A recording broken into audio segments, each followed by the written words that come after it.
ഗുരുതര അച്ചടക്ക ലംഘനം, ചുമതലകൾ നിർവഹിച്ചില്ല. ഉമേഷ് വള്ളിക്കുന്നിനെ സർവീസിൽ നിന്നും പിരിച്ചുവിട്ടു.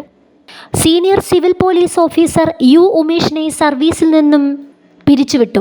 പോലീസ് സേനയിലെ നടപടികളെയും മേലുദ്യോഗസ്ഥരെയും സാമൂഹിക മാധ്യമങ്ങളിലൂടെ നിരന്തരം അപകീർത്തിപ്പെടുത്തി എന്നടക്കം ആരോപിച്ചാണ് നടപടി. പത്തനംതിട്ട ജില്ലാ പോലീസ് മേധാവിയുടേതാണ് പിരിച്ചുവിടൽ ഉത്തരവ്. കോഴിക്കോട് സ്വദേശിയായ ഉമേഷ് നിലവിൽ പത്തനംതിട്ടയിലെ ആറന്മുള സ്റ്റേഷനിൽ ജോലി ചെയ്യുകയായിരുന്നു. പോലീസ് ഉദ്യോഗസ്ഥനെന്ന നിലയിൽ ചുമതലകൾ നിർവഹിക്കുന്നതിൽ പരാജയപ്പെട്ടു. പോലീസ് സേനയുടെ സൽപ്പേരിന് കളങ്കമുണ്ടാക്കി. 11 തവണ അച്ചടക്ക നടപടികൾ സ്വീകരിച്ചെങ്കിലും ഉമേഷ് നിരന്തരമായ അച്ചടക്ക ലംഘനം തുടർന്നെന്ന് ജില്ലാ പോലീസ് മേധാവിയുടെ ഉത്തരവിൽ പറയുന്നു. നിരന്തരം അച്ചടക്ക ലംഘനം, കൃത്യവിലോപം, പേരുമാറ്റ ദൂഷ്യം, സേനയുടെയും സർക്കാരിൻ്റെയും അന്തസ്സിന് കളങ്കം ചാർത്തൽ, ആഭ്യന്തര സുരക്ഷയ്ക്ക് ഭീഷണിയായ പ്രതികളെ ന്യായീകരിക്കൽ തുടങ്ങിയ കുറ്റങ്ങൾ ഉമേഷിനെതിരെ ആരോപിക്കുന്നു.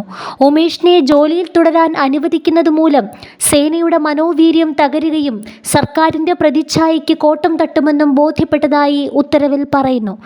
2023 ഡിസംബറിലാണ് ഉമേഷ് വള്ളിക്കുന്ന് പോലീസ് സേനയിൽ ജോലിയിൽ പ്രവേശിച്ചത്.